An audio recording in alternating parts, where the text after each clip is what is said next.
बिस्मिल्लाहिर्रहमानिर्रहीम अस्सलाम वालेकुम। बहुत ही अच्छी खबर है पीआईए की जानिब से।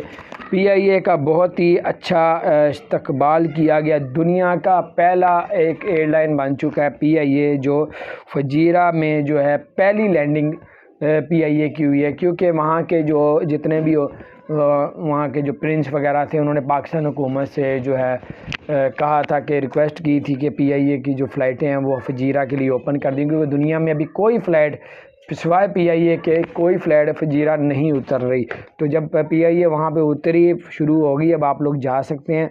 और उन्होंने बड़ा ज़बरदस्त वेलकम किया, तस्वीरें खींची, हार पहनाए पीआईए के जो पायलट वगैरह थे। तो बहुत अच्छा है कि पाकिस्तानी अब फजीरा भी डायरेक्ट जा सकते हैं, वहाँ से भी डायरेक्ट पाकिस्तान आ सकते हैं।